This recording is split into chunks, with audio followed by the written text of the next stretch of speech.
নমস্কার বন্ধুরা, আমি আলপনা সিম্পলের টেস্টিতে আপনাদের সবাইকে স্বাগত। আজকের আমি শেয়ার করব দই আলুর ফুলকি।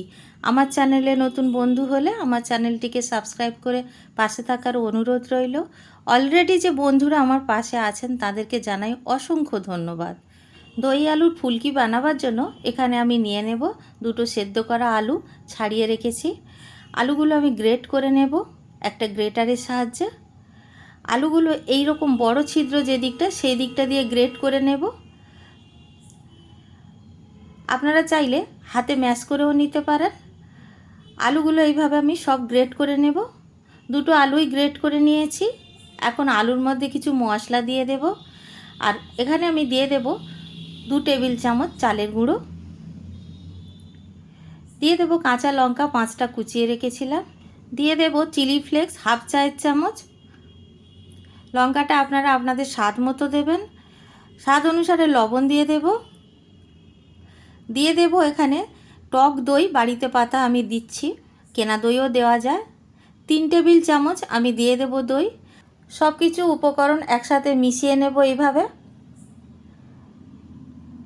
যদি প্রয়োজন হয় একটু জল দিতে পারেন, এমনকি দই কাটলে যে জলটা থাকে আমাদের বাড়িতে পাতা দই, তার মধ্যে যে জলটা থাকে সেটাও একটু দিয়ে দিতে পারেন। আর না থাকলে নর্মাল জলও দিতে পারেন, তবে আমার এখানে প্রয়োজন হচ্ছে না। এই রকমই একটা হালকা হালকা টাইট একটা মিশ্রণ তৈরি করে নিতে হবে। এখানে মিশ্রণের মধ্যে দেওয়ার জন্য এখানে একটা হাতার মধ্যে আমি নিয়ে নিয়েছি 1 টেবিল চামচ রিফাইন্ড তেল, আর 1/4 চামচ মতো হিং দিয়েছি, হাফ চায়ের চামচ এখানে সাদা জিরা দিয়েছি। এখন গ্যাসের চুলায় বসিয়ে একটু গরম করে নেব। খুব বেশি ফোটাবো না, একটু একটু যখন হালকা হালকা গরম হবে তখন আমি নামিয়ে নেব। জিরাটা বেশি ভাজতে চাই না। এখন দিয়ে দেব ফুলকির মিশ্রণের মধ্যে। আর ফুলকিটা রেডি করার জন্য ভালোভাবে যাতে বাইরেটা মুচমুচে হয় সেজন্য এই তেলটা দেওয়া খুব দরকার। জিরা আপনারা পছন্দ করলে দেবেন, না করলে নাও দিতে পারেন। হিংটা অবশ্য করে দেবেন, তাতে অনেকটা বেশি টেস্ট বাড়বে। কেন কি এটা নিরামিষ হচ্ছে, সম্পূর্ণভাবে নিরামিষ ফুলকি রেডি হবে। ভালোভাবে এইভাবে আবারও একবার মিশ্রণটা রেডি করে নেব। খুব ভালো করে মিশিয়ে নিতে হবে। যত ভালো করে মিশিয়ে নিতে পারবো ফুলকি তত ভালো রেডি হবে। দেখুন আমি এইভাবেও ভালোভাবে মিশিয়ে নিয়েছি। এখন দিয়ে দেব 1 চিমটি মতো বেকিং সোডা। দেখুন কতটা কম দিচ্ছি, এরকম কম দিলেই হবে, বেশি দেওয়ার প্রয়োজন হয় না। আবারও একটু ভালো করে মিশিয়ে নেব। আর দেখুন আমি কতটা ভালো করে মিশিয়ে নিচ্ছি, একদম ফেটিয়ে নেবার মতো। যত ভালো করে মিশিয়ে নিতে পারবো তত মুচমুচে হবে বাইরেটা, আর ভিতরটা সুন্দরভাবে ফ্লাফি তৈরি হবে।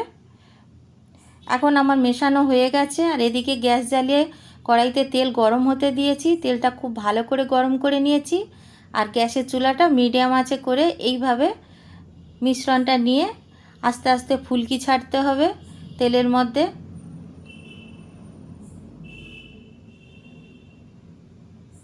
ফুলকিগুলো ছেড়ে দেওয়ার পরে কিছুক্ষণ আমি নাড়াচাড়া করব না, একটুখানি ওয়েট করব। তারপরে এইভাবে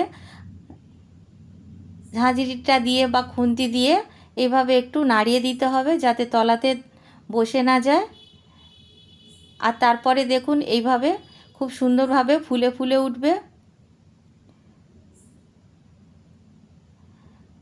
এইভাবে উল্টে পাল্টে নাড়াচাড়া করে আমি ভেজে নেব। কালারটা আস্তে আস্তে চেঞ্জ হতে শুরু করে দিয়েছে। এখন কালারটা এসে গেছে তুলে নেবার মতো, তুলে নেব। ভালো করে তেল ঝরিয়ে আমি তুলে নিচ্ছি। আবার সেকেন্ড ব্যাচটাও ভাজতে দিয়ে দেব একইভাবে। বন্ধুরা, ভিডিওটি যদি ভালো লাগে আমার চ্যানেলটিকে সাবস্ক্রাইব করা না থাকলে প্লিজ সাবস্ক্রাইব করে দেবেন, আর যতটা সম্ভব শেয়ার করে দেবেন বন্ধুবান্ধবদের মধ্যে, আর একটা লাইক দিয়ে দেবেন। এইভাবে একইভাবে আমি ভেজে নেব। দুর্দান্ত খেতে লাগে, খুবই কম মশলায় কম উপকরণে এই ফুলকি রেডি হয়ে যাবে। ডাল ভাতের সাথেও খেতে পারবেন, আর স্ন্যাক্স হিসাবে চায়ের সাথেও খেতে পারবেন। সকাল বা বিকাল যে কোনো সময় খাওয়া যায়। একইভাবে আমি সবগুলো ভেজে নেব।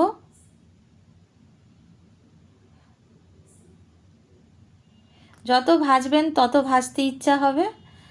সবগুলো আমার ভাজা হয়ে গেছে।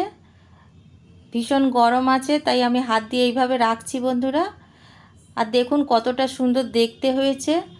বাইরেটা একেবারে ক্রিস্পি আর ভিতরটা সফট, খুবই সুস্বাদু খেতে লাগে। আর দেখুন তেলটা আমি এইভাবে ঝরিয়ে নিয়েছি ঝাঁঝরির মধ্যে রেখে, যাতে একটুও তেল না থাকে। আর কতটা মুচমুচে হয়েছে নিশ্চয়ই আপনারা শব্দ পেয়েছেন। বাড়িতে বানাবেন আর যে কোনো কিছুর সাথে পরিবেশন করতে পারেন। আমি নারকেলের চাটনির সাথে খাচ্ছি, বাড়িতে নারকেলের চাটনি ছিল, তাই আপনারা যে কোনো কিছু, টমেটো সস বা নারকেলের চাটনি বা চায়ের সাথে এমনিও খাওয়া যাবে। আর বাড়িতে বানাবেন, কেমন লাগলো কমেন্ট করে জানাবেন। রেসিপি যদি ভালো লাগে লাইক করবেন, শেয়ার করবেন, নতুন বন্ধু হলে সাবস্ক্রাইব করতে ভুলবেন না যেন। আজকের এই পর্যন্ত, দেখা হবে পরের ভিডিও নতুন কোনো রেসিপির সঙ্গে। সুস্থ থাকবেন, ধন্যবাদ, নমস্কার।